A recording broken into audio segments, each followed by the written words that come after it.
नमस्ते सम्पूर्णलाई। आज चाहिँ म घुम्नु हिँडेको कस्तो हावाले मेरो केसै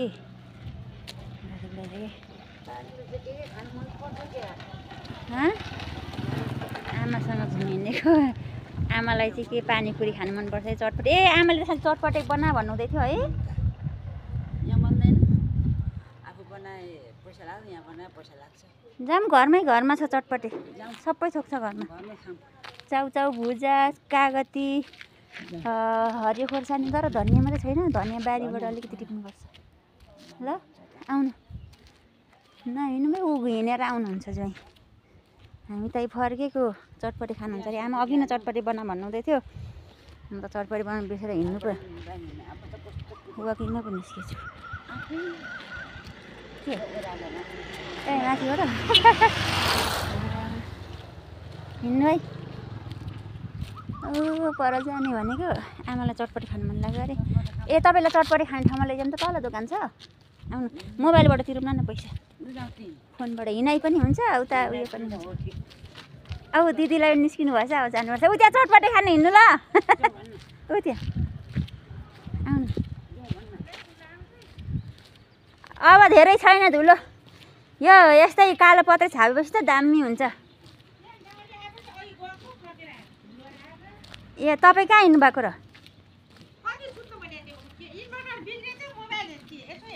त्यही त मोबाइल भइन्जेल मान्छे कोठाभित्र हुन्छ। मोबाइल के अरे नेट गएपछि, बत्ती गएपछि मान्छे निस्किन्छ नि पाखा पाखा। म कति बेर यतै बसेर गएको हो। जाउँ आउनु। कति बेर यतै बसेर गएको हो। आमाले चटपटी बना भन्नुहुँदै थियो, म त हिँड्न पनि निस्केको थिएँ त्यतिखेर। अनि अब घरमा हजुर उहाँलाई आमालाई चाहिँ चटपटी अरे। भात पनि यति खानु हो? भात नखाने मान्छेलाई खाइरहनु पर्छ नि त। अनि त मजाले भात खाने मान्छेलाई पो हतपत भोक लाग्दैन। भात थोरै खानेलाई त कस्तो भोक लागिरहन्छ। अनि अब यहाँ कालो पत्ता छापेपछि नि दामी हुन्छ। यता रोड बनिएपछि चाहिँ खतरा हुन्छ। म त यहाँ आमालाई डुलाउनु निस्केको। अब चटपटी खानुहुन्छ अरे, दोकानतिर लगेको है गाइजहरू।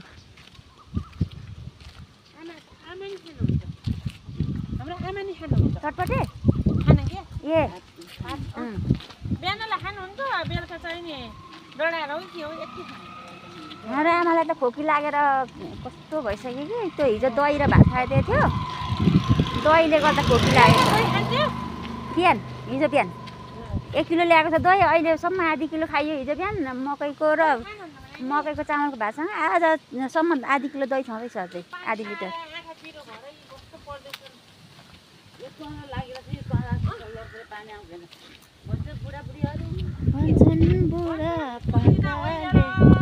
मैले बाक्स लगाएको थिएँ किनभने यहाँ धेरै धुलो उडिया छ कि। यहाँ रोड बनिँदैछ नि त। अब कालो पत्र छापेपछि चाहिँ अनि म यो मास्क लाउँदिनँ। यो कालो पत्र छापेको छैन, पुरै धुलो उडाउँछ गाडीले, बाइकले, स्कुटरले। त्यही भएर मास्क लगाएको छु। मेरो फेस चाहिँ यस्तो छ है साथी गाइजहरू। पछि यो रोड बनिसकेपछि म मास्क लाउँदिनँ ल। यस्तै आउँछु सिम्पल। आमालाई मास्क लाउनु भनेको लाउनु भएन। लाउँदिनँ भन्नुभयो। अनि त्यतिकै हिँडिराख्नु भएको छ। म चाहिँ मास्क लगाएको भरे अब के अरे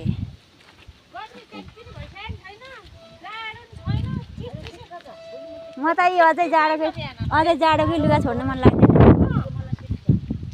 आज अर्कै ठाउँ घुम्न जाने भनेको त आज पनि यही ठाउँ, अस्ति पनि बनाएको थिएँ यहाँ। यो ठाउँको भिडियो अस्ति पनि बनाएको थिएँ, आज पनि यही ठाउँमा आइपुगेँ। अब के अनि अन्त जानु जुरेन। यहाँ तल चाहिँ अब एउटा दोकान छ, त्यहाँ चटपटी बनाउँछ। आमालाई चाहिँ चटपटी चाहियो अरे, घरमा चटपटी बना भन्दै हुनुहुन्थ्यो, बिर्सेर निस्केछु पो। अनि अब त्यहाँ गएर चटपटी खाने अनि फर्किने आएकै बाटो। अस्तिकै पिपलको बोट हो यो। अहिले चाहिँ एकदमै चैत वैशाख लागेकोले होला सिक्रा भइरहेछ। दाउरा मात्रै छ, तर यो पुरानो पात झरेपछि बाउला पलाउँछ। पछि त फेरि झम्म यस्तो दामी हुन्छ यो पिपलको बोट। गाइजहरू घुम्न आउनु होला। यो पिपलको बोट यस्तो झ्याम्म यस्तो राम्रो हुन्छ पिपलको बोट। हेर्नुहोस् अहिले चाहिँ यो पाउलिँदैछ। अनि यताबाट आउनु है आमा, अनि यो चाहिँ सिसौको गोटो अस्ति पनि बनाएको थिएँ मैले भिडियो पार्ट 1 मा हेर्नु होला। यो सिसौको गोटो कति राम्रो छ। यता घुम्न आउन सक्नुहुन्छ, यहाँ बसेर पारीको गाउँ हेर्न सक्नुहुन्छ। तर तुवालो लागेको छ, तुवालो लागेकोले अलिकति तुवालो लागेको छ। सिसौको गोटो हेर्नु कति राम्रो छ।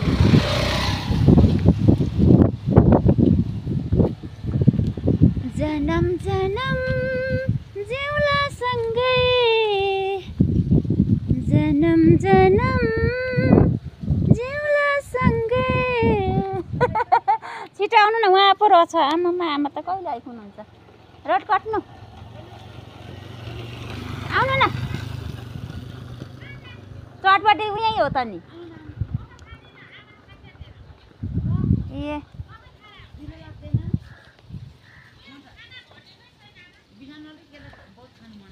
आमालाई चाहिँ चटपटी धेरै मनपर्छ कि। अनि ऊ त्यहाँ बनाउँछ अरे। अस्ति नि यति यति बनाएको थिएँ, मिठो यति यति खाएको थिएँ कि एकचोटि बनाउनु लाएर मिठो बनाउनु भएको थियो। अनि त्यहाँ हिँडेको भिखेन्द्र त फल उयो हो। ल तपाईँलाई ल्याइदिन्छु ल। यहाँ मोबाइलबाट पैसा दिनुपर्ने, बोकेको छैन पैसा। मोबाइलबाट तिर्नुपर्ने छ।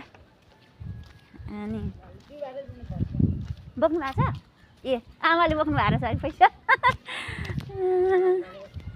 आमा भनेको त अनि ढुकुटी हो नि त।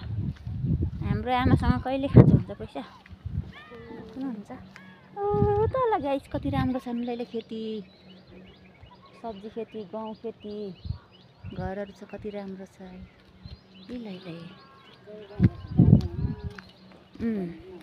अहिले त धुलो छैन हौ। यो मास्कले उफुफ बनायो मलाई। खै आमा, ए आउनु है आमा। हामी आमा छोरीको यस्तै उयो भिडियोहरू बनाउँदै अब टाइम पास के हेर्नु। यस्तै हो, राम्रो भिडियो बनाउनु आउँदैन। गाइजहरूले अस्तिको पार्ट 1 हालेको छु आमासँगको। अब यो चाहिँ पार्ट 2 हो। अर्को पार्ट 3 पनि बनाउँछु। अझै राम्रो राम्रो ठाउँमा घुम्नु लान्छु आमालाई। अनि म बनाउँछु। हजुरहरूले अरू पनि भिडियो हेरिदिनु होला, सब्सक्राइब गरिदिनु होला ल। हस् त, अहिले यति नै ल। म चटपटी दोकानमा आइपुगेँ। अब आमालाई चटपटी खुवाउँछु अनि घर लान्छु। म भरे फर्किँदा पनि भिडियो बनाउँछु ल। Okay by. खै आमा, आउनु आमा, चटपटी दोकान आइपुग्यो।